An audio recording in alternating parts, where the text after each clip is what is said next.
Hello, humans! I'm very excited tonight because we are making the elevated version of the Mexi Can Pie from the A Man, a Can, a Plan cookbook. It's the saddest cookbook in the world, specifically for guys who can't cook. And I have some beautiful ingredients to work with today. We are going to use some of the stuff that I have learned in culinary school to make this a much better version of that rough chili dish we had the other night. Here are some of our beautiful ingredients. We've got ground beef instead of turkey.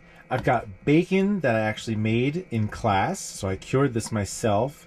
We've got some much better beer. We've got a Imperial Stout from Left Hand Brewing Company here. We've got tomatoes, tomato paste, two different types of beans for flavor and texture. We've got some beef broth. We've got a whole array of spices. I've got some actual dried chilies to make a chili powder with here. And then we've also got some habaneros, some beautiful habaneros to kick up the heat. And then I'm also going to make some cheddar drop biscuits to put on top of that chili once that chili is good to go. Yeah, this is going to be really, really good. I am excited for this one. All right, first thing we're going to do is get our ground beef cooked off here.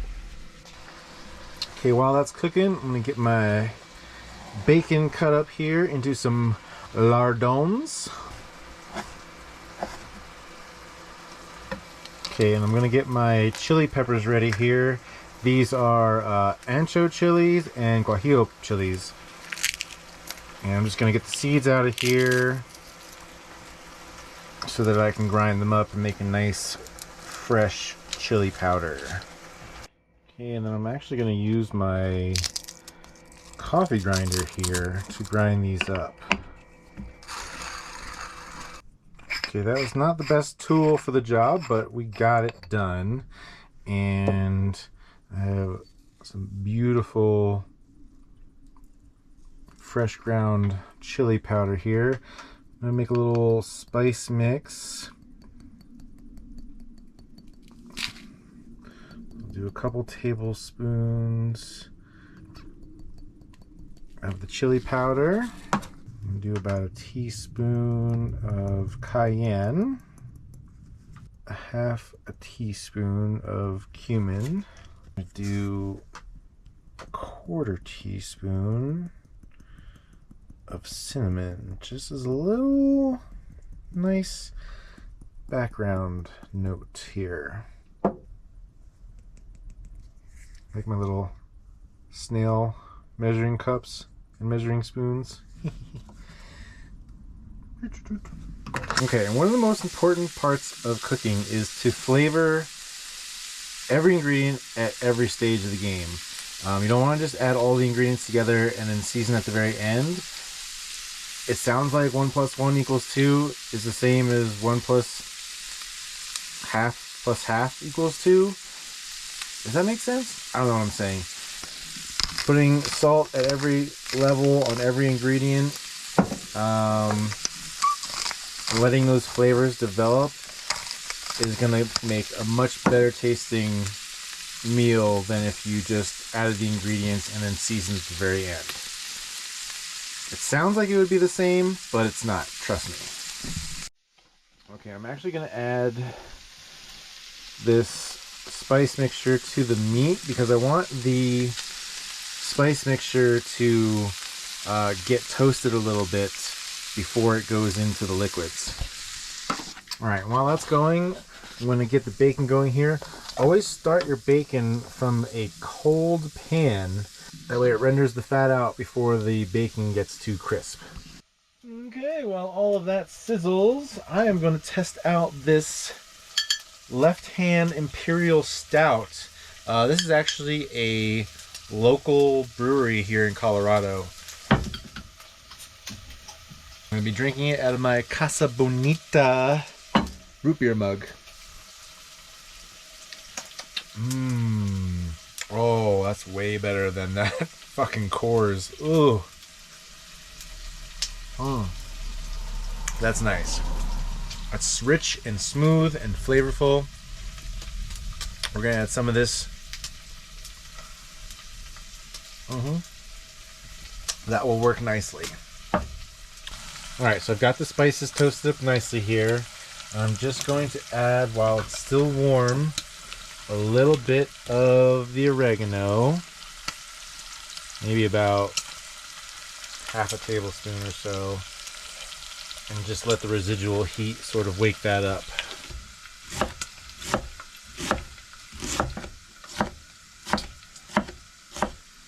And I'm just going to leave the seeds and membranes in there because those are the hardest part. Because those are the hottest parts of the pepper, and I like it hot. Alright, my bacon is looking pretty nicely rendered here.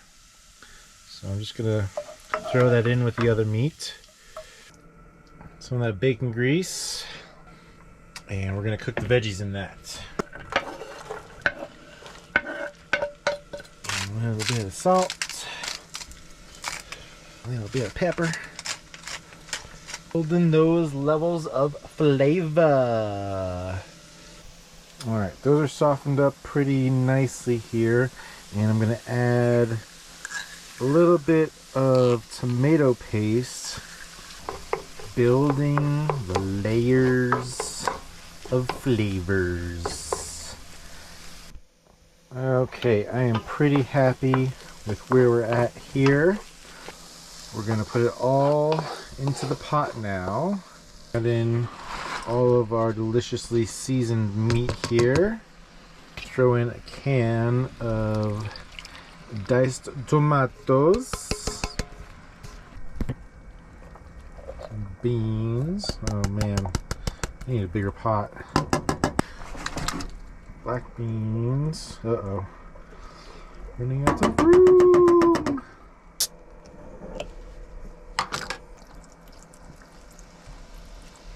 And some beef stock. Oh god, this is so full. Sometimes when you're doing something like van life, you just gotta adapt to what you got. And this is the pot that we got. We're just gonna very carefully mix this up. Alright, while that gets bubbling there, we're going to get our biscuits ready. So a very easy biscuit recipe is with the 3-2-1 ratio. Would be 12 ounces of flour, 8 ounces of butter, and 4 ounces of a liquid, usually buttermilk or milk or something like that. There we go. I'm going to do about a teaspoon of salt. It's one of the best ways I've found to get your biscuits flaky is to grate your butter. Alright, now that our butter is all grated, we're going to incorporate the flour. Okay, so we've got some pretty good chunks of butter in here still. So I'm going to go half cup. That's looking better. Okay, the chili is starting to reduce down a little bit and thicken here, so I'm going to give it a little tasty poo and see what adjustments we might need to make here.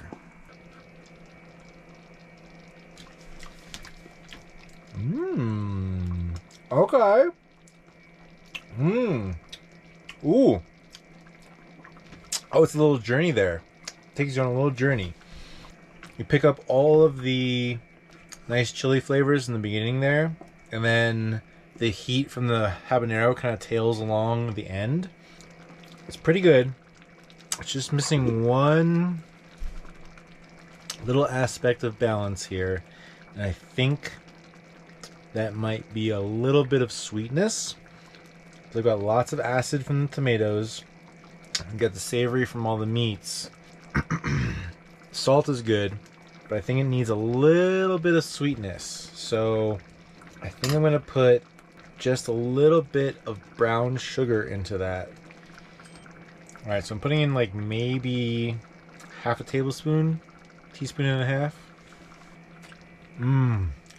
Oh. That's it. Oh, that was it. Mmm. Okay. All right. I think this is about ready to assemble here. Yeah, let's do that. Okay, so one of the key issues with the original recipe was that they had you add everything in cold together. So you had a cold chili, and then you're putting cold biscuits into cold chili, and then putting it into the oven. And that led to a very gross, uncooked, raw bottom to the biscuits. By the time I took it out after half an hour, the chili was barely warm. Barely. So now we have a thick chili, we have a hot chili. We're going to put the drop biscuits on top. Okay, that looks good there. We don't need all of it. Need a little bit more. Yeah, that looks good. That looks good. Our biscuits have firmed up in the fridge here. So I'm just going to shape them into some little biscuits here and drop them on top. See how they're sitting above the level instead of sinking in. There we go. Oh yeah, there we go. That looks beautiful. Ooh wee! Look at that.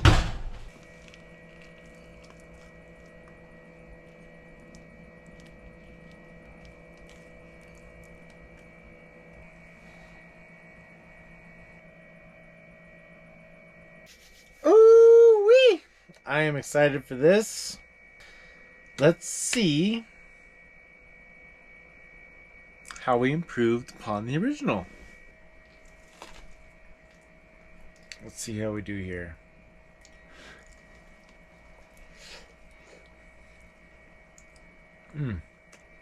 The flavor is really good, but to cook biscuits on top of a liquid like this, it just takes a lot longer to get the results you're looking for. It might take 20-25 minutes to cook biscuits normally, but for this one, it takes well over 45 minutes to get the biscuits anywhere near done. The only thing I would change is to maybe par cook, par bake the biscuits before even putting them onto the chili. But that kind of defeats the whole purpose of, you know, having like a one pot meal. But god damn it, it tastes so good. Jesus Christ. The flavors there are phenomenal. I just need to get... Is there a way to get the biscuits to cook properly on top of the liquid? I'm not sure, but if you have done this, please let me know in the comments, because I would love to know how to tighten this up, because this is so close to being a great dish. It's not quite yet there though. Yeah.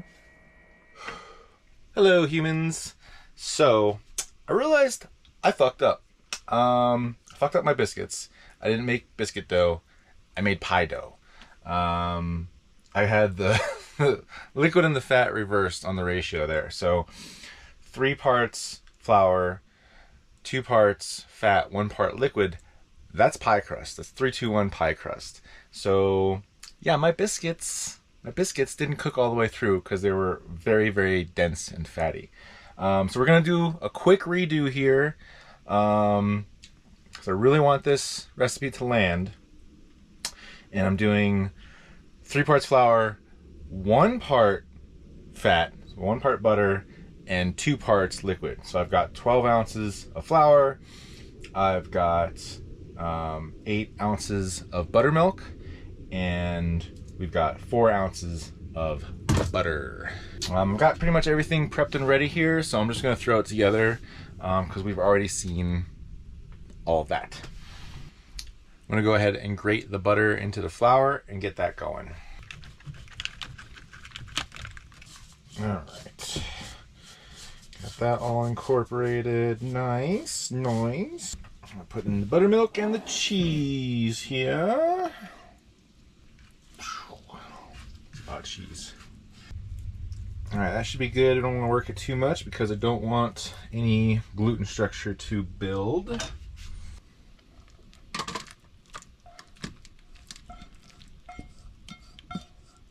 Ooh, steamy.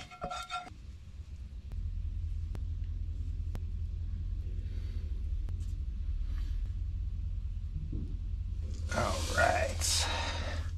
There we go. All right. There's the final evolution of the Mexi Can Pie.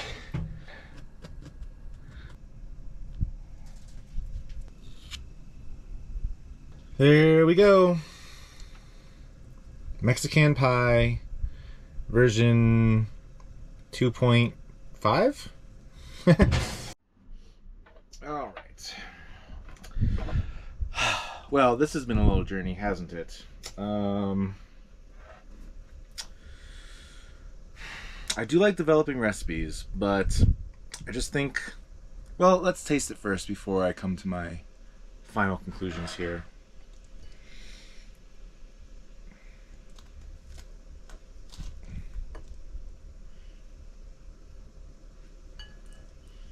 Okay, the biscuits are actually pretty good.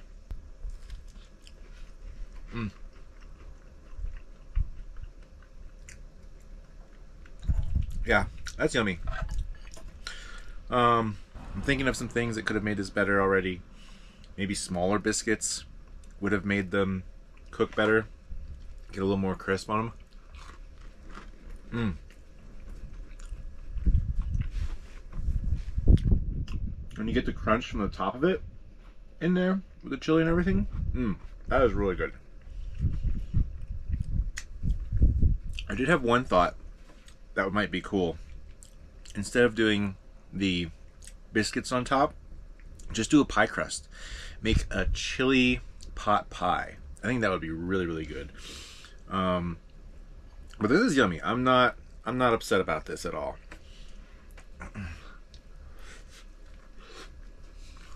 Hot.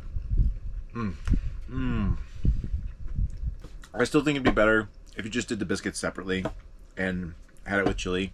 I think putting the biscuits on top, it's just a flawed idea. It seems like it'd be cool, but I mean, you have to cook it for twice as long and it comes out, 75% cooked or 75% there. So, cool idea, cool on paper, bad in execution. This chili with the cheese biscuits, so fucking good. Despite needing some adjustments, this is miles above the original recipe. Obviously, that shit was rough. But yeah, we've got nice crusty biscuits, crusty, fluffy, flaky biscuits. Well, I think this is a success. Definitely needed some adaptations along the way though.